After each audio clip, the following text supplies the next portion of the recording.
Hello and welcome you all to let's crack it the Vishay Gupta. तो guys video को पूरा देखिए, एंड तक वीडियो को देखिएगा। इसमें सब चीज़ें बताई गई हैं, बहुत अच्छे से आपको समझाया गया है, तो आप इसको पूरा अंत तक जरूर देखिएगा। जो भी आपको डाउट आता है, कोई इसमें अगर सजेशन है, फीडबैक है, तो उसको कमेंट सेक्शन में कमेंट करके जरूर बताइएगा।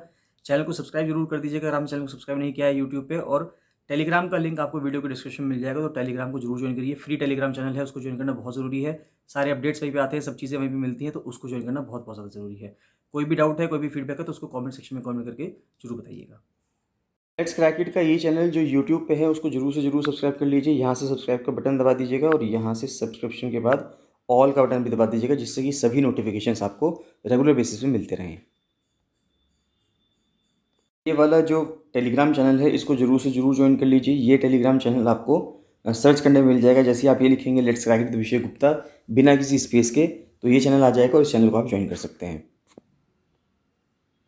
Hello and welcome you all to let's crack it the Vishay Gupta. तो ये एनसीईआरटी ज्योग्राफी की सीरीज़ चल रही है, बहुत इंपॉर्टेंट सीरीज़ चल रही है गाइस। इसमें क्लास 6 की एनसीईआरटी कंप्लीट हो चुकी है और ये क्लास 7 की एनसीईआरटी का एक 7वां या 8वां वीडियो होगा। इससे पहले 7 वीडियोज़ आ चुके हैं और आपने अगर उनको नहीं देखा है तो उनको जरूर देख लीजिएगा, जिससे 7th क्लास की एनसीईआरटी आपकी सीरियल वाइज होती रहे। तो पहले क्लास 6 की देख लीजिए, फिर क्लास 7 की देख लीजिए। इससे क्या होगा कि आपका जो पूरा ज्योग्राफी का सब्जेक्ट है वो एनसीईआरटी के थ्रू, क्योंकि एनसीईआरटी 80 से 90% सिलेबस कवर कर देती है ज्योग्राफी का। इसके बाद हमें फिर ऊपर की टॉपिक्स के लिए या तो माजिद हुसैन सर की किताब पढ़ लेनी होती है या जीसी लियोंग सर की किताब पढ़ लेनी होती है, तो हम उनको पढ़ लेते हैं, तो हमारा काम 100% हो जाता है एक तरीके से, मान के चलिए, prelims as well as mains point of view से।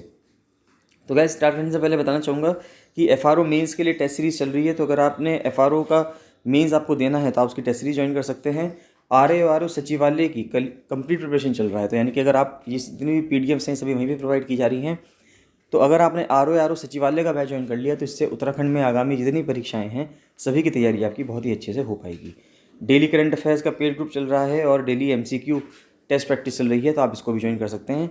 इन सभी कोर्सेज में एनरोल होने के लिए आप 7665804421 पर कॉल या मैसेज कर सकते हैं।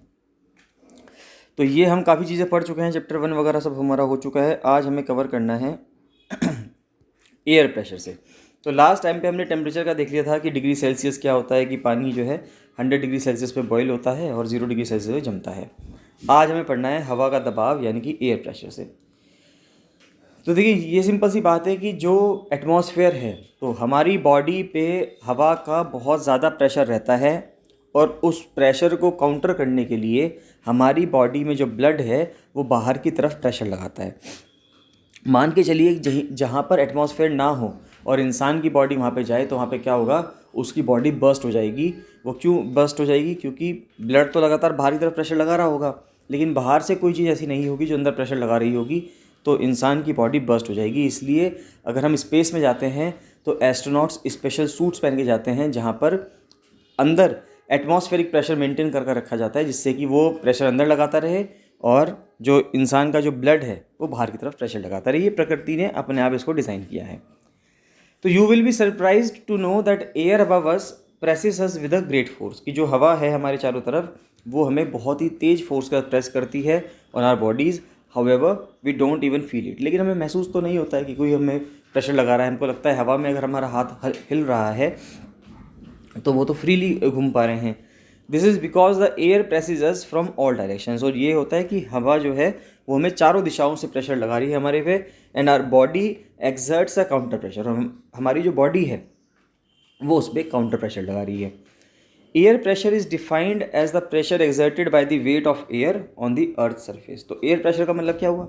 एयर प्रेशर का मतलब ये हुआ कि एयर के मास के वजह से, एयर के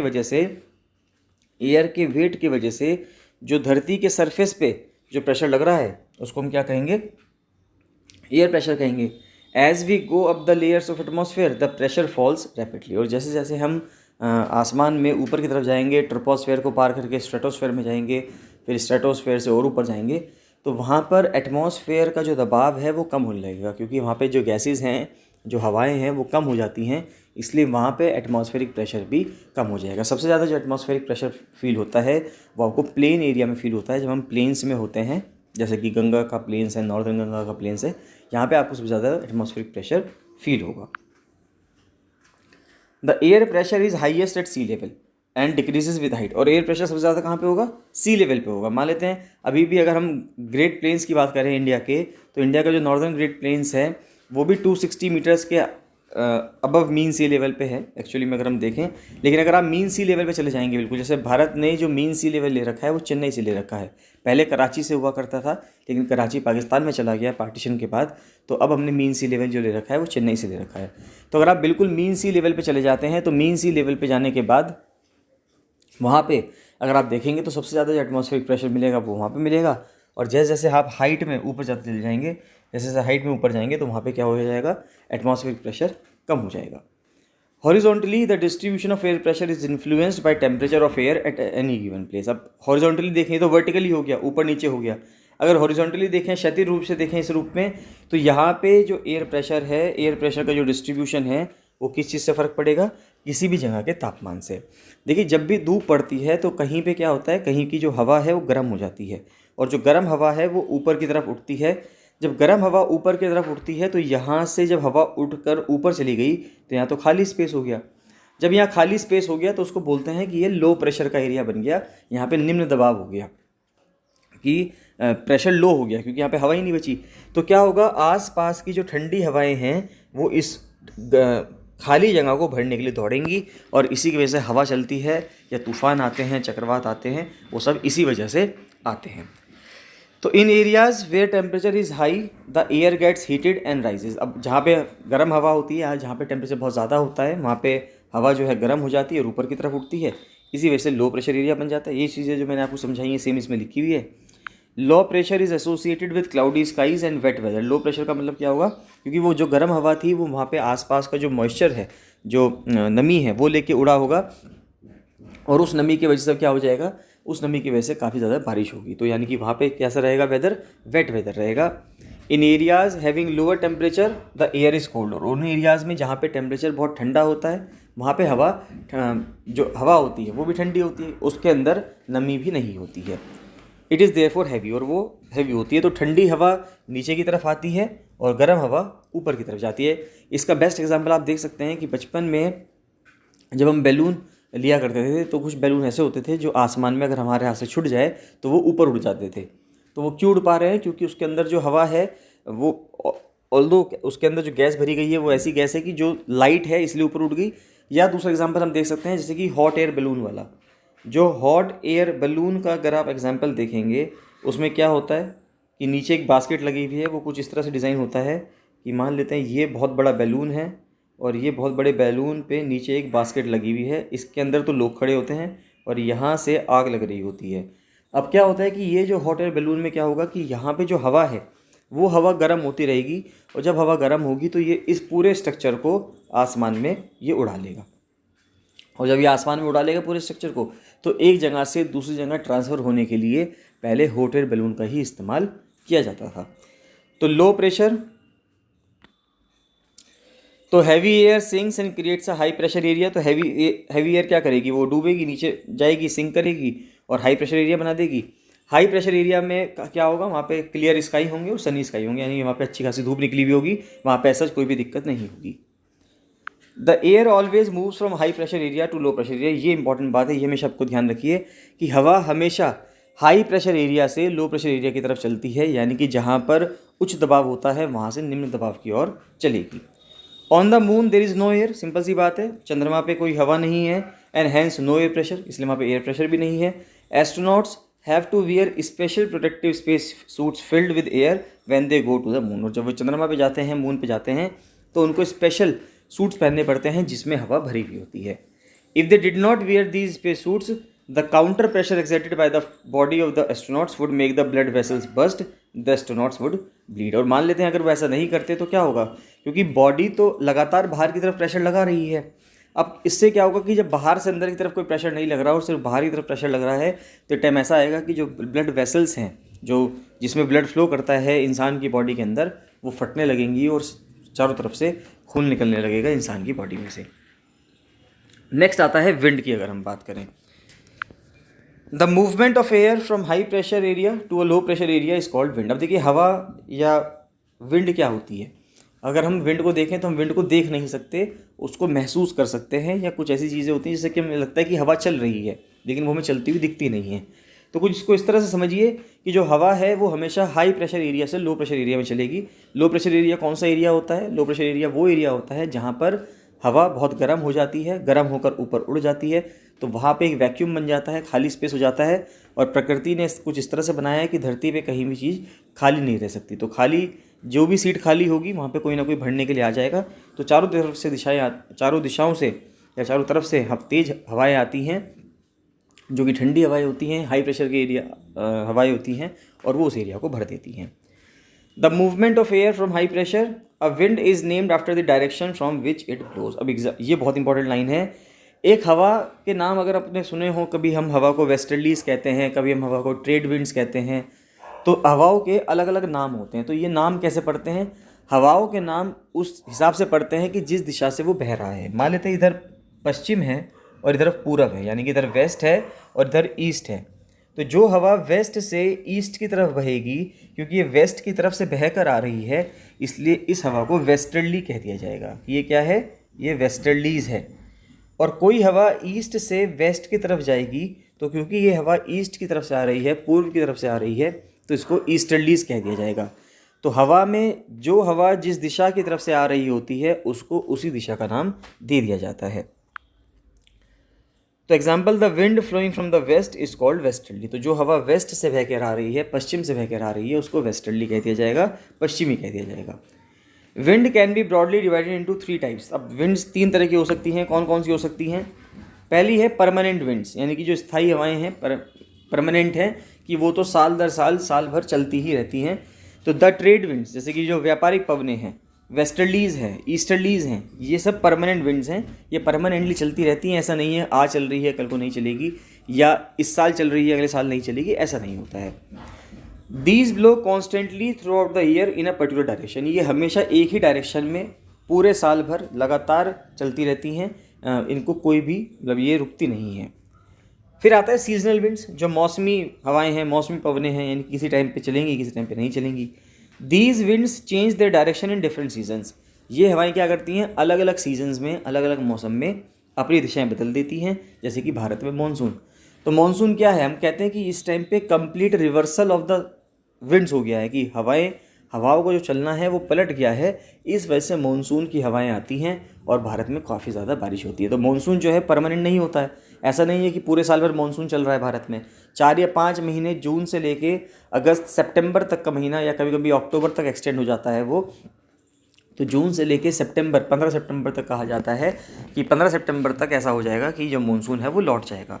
तो इसी दौरान जो हवाएं हैं वो क्या करती हैं? मानसून की हवाएं हर साल आती हैं और बारिश करके जाती हैं। फिर होता है लोकल विंड्स, यानी कि जो लोकल में जो चलने वाली स्थानीय जो हवाएं हैं या पवनें हैं, तो वो होती हैं लोकल विंड्स। ये वो विंड्स होती हैं जो किसी पर्टिकुलर एरिया में चलती हैं। ऐसा नहीं है कि पूरे देश में या बहुत बड़े भूभाग पे चलेंगी, ऐसा नहीं है। ये किसी स्पेसिफिक पार्ट पे चलती हैं। These blow only during a particular period of the day. पहली बात तो ये है कि ये जो हवाएं हैं ये एक समय पे चलती हैं, और किसी जो एक दिन है, एक दिन के भी कुछ स्पेसिफिक टाइम पे चलेंगी। और year in a small area, जैसे कि लैंड और सी ब्रीज चलती है। अब देखिए, लैंड ब्रीज और सी ब्रीज क्या है ये आपको समझना होगा। लैंड ब्रीज होता है जब हवा ज़मीन से समुद्र की ओर जाती है, उसको लैंड ब्रीज कहते हैं। और सी ब्रीज होती है जब हवा समुद्र से लैंड की तरफ आती है। या लोकल विंड्स को हम कह सकते हैं जैसे लू।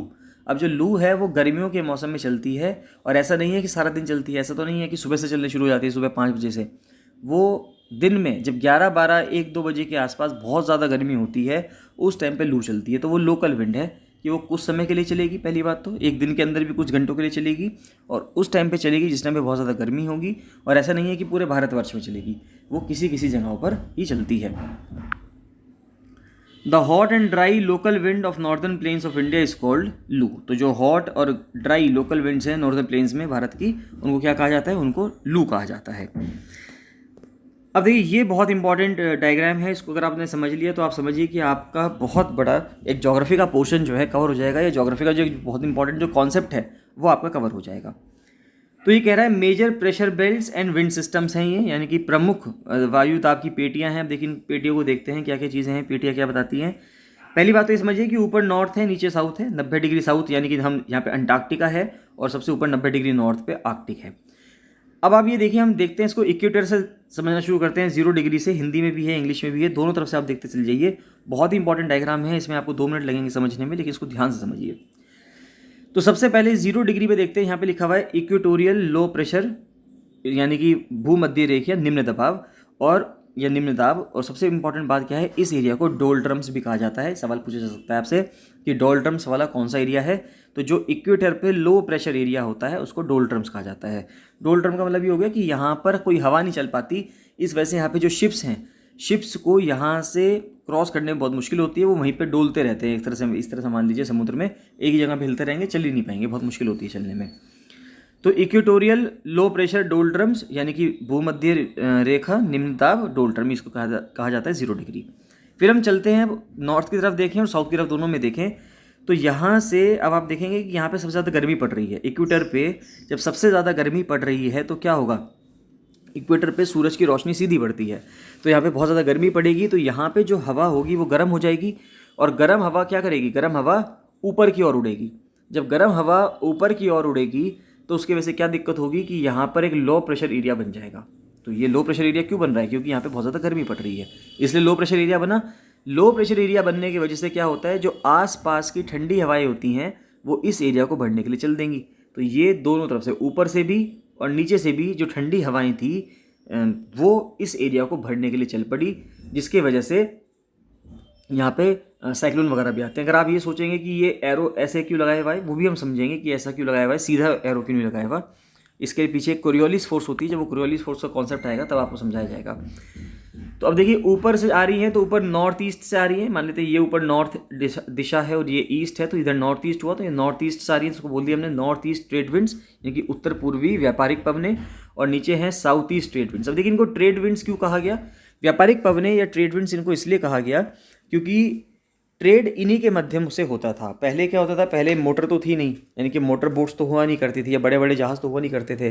तो पहले हवा की हेल्प से ही बोट्स को चलाया जाता था। तो यहाँ से जो बोट्स चलती थी, शिप्स चलते थे बेसिकली, वो उन पर बहुत बड़े बड़े मास्ट लगे रहते थे और हवा उन पर टकराती थी और उसको आगे की तरफ धकेलती थी। तो ये नॉर्थ ईस्ट ट्रेड विंड्स। और ऊपर 23.5 डिग्री नॉर्थ पे ट्रॉपिक ऑफ कैंसर है, यानी कि कर्क रेखा है, और 23.5 डिग्री साउथ पे ट्रॉपिक ऑफ कैप्रिकॉर्न है, यानी कि मकर रेखा है। तो यहाँ से दोनों हवाएं इक्वेटर की तरफ भागेंगी, क्योंकि इक्वेटर पे गर्मी है और Tropic of Cancer, Tropic of Capricorn पे इतनी गर्मी नहीं है। तो वहाँ से दोनों चीज़ें, वहाँ से ठंडी हवाएं चली, इक्वेटर की गर्मी को, जो खाली हो गई थी वहाँ पे स्पेस, उसको भरने के लिए। उसके बाद फिर आता है सब ट्रॉपिकल हाई प्रेशर बेल्ट। तो सब ट्रॉपिकल हाई प्रेशर बेल्ट यानी कि 30 डिग्री से लेके 35 डिग्री नॉर्थ लैटिट्यूड में और नीचे 30 डिग्री साउथ और 35 डिग्री साउथ लैटिट्यूड में होता है सब ट्रॉपिकल, यानी कि उपोष्ण उच्च दाब। अब देखिए, इसको हॉर्स लैटिट्यूड्स क्यों कहा जाता है। हाई प्रेशर एरिया में हवा नहीं चलती। जब हाई प्रेशर एरिया में हवा नहीं चलती थी और शिप्स यहाँ पे होते थे तो उनको चलने में बहुत ज़्यादा दिक्कतें होती थी। तो अगर उनमें बहुत ज़्यादा भार होता था तो उस भार को कम करना पड़ता था, जिससे शिप आगे चल पाए। तो हॉर्स लैटिट्यूड्स इसलिए कहा गया उसमें क्योंकि पहले घोड़ों का व्यापार बहुत ज़्यादा होता था, और जो घोड़े थे अगर शिप में ज़्यादा थे, जब शिप आगे नहीं बढ़ पा रहा था तो कुछ घोड़ों को समुद्र में कूदा दिया जाता था, समुद्र में डाल दिया जाता था, आप ऐसा कह सकते हैं। तो इसलिए इनको हॉर्स लैटिट्यूड्स कहा जाता है। ये दोनों तरफ होती हैं, ऊपर भी हैं उपोष्ण उच्च दाब अक्षांश में और उपोष्ण उच्च दाब हॉर्स अक्षांश, यानी कि नीचे में हो गया, ऊपर भी हो गया, नीचे भी हो गया। उसके बाद फिर आता है वेस्टर्लीज। यहाँ पे पश्चिम से हवाएं आ रही हैं 35 डिग्री नॉर्थ से 60 डिग्री नॉर्थ तक। प्रिवेलिंग वेस्टर्लीज हैं ऊपर, और नीचे भी प्रिवेलिंग वेस्टर्लीज हैं 35 डिग्री साउथ से 60 डिग्री साउथ, यानी कि सनातन पछुआ पवने, यानी कि जो पछुआ जेट धारा भी इसको बोलते हैं, जेट स्ट्रीम भी हम पढ़ेंगे। तो अभी इसको सनातन पछुआ पवन इसको कहा जाता है। उसके बाद आता है सब पोलर लो प्रेशर बेल्ट। तो यानी कि हम पोल के पास जाने वाले हैं, तो यहाँ पे लो प्रेशर बेल्ट बनती है। अब यहाँ पे तो टेम्परेचर ठंडा है, तो यहाँ पे जो ये बन रहा है ये टेम्परेचर की वजह से नहीं बनता। तो ये सब पोलर लो प्रेशर बेल्ट बन रहा है 60 डिग्री नॉर्थ पे, और इसी तरह से 60 डिग्री साउथ पे सब पोलर लो प्रेशर बेल्ट बनता है, यानी कि अधोध्रुवीय निम्न दाब ऊपर नीचे और अधोध्रुवीय निम्न दाब ऊपर, ये उत्तर में है और ये दक्षिण में है। और उसके बाद फिर पोलर ईस्टर्लीज और पोलर ईस्टर्लीज है यहाँ पे, और फिर हाई प्रेशर बेल्ट आ जाती है, यहाँ पे बिल्कुल ठंडा रहता है। नेक्स्ट आता है साइक्लोन यानी कि नेचर्स फ्यूरी। तो नेचर्स फ्यूरी हम नेक्स्ट वीडियो में कवर करेंगे गाइस। इसमें आपको कोई भी डाउट आता है, कोई भी आपका फीडबैक है, कोई भी आपका सेशन है, तो आप उसे कमेंट सेक्शन में कमेंट जरूर कीजिएगा। चलिए मिलते हैं बाकी नेक्स्ट वीडियो में। So thank you and bye bye.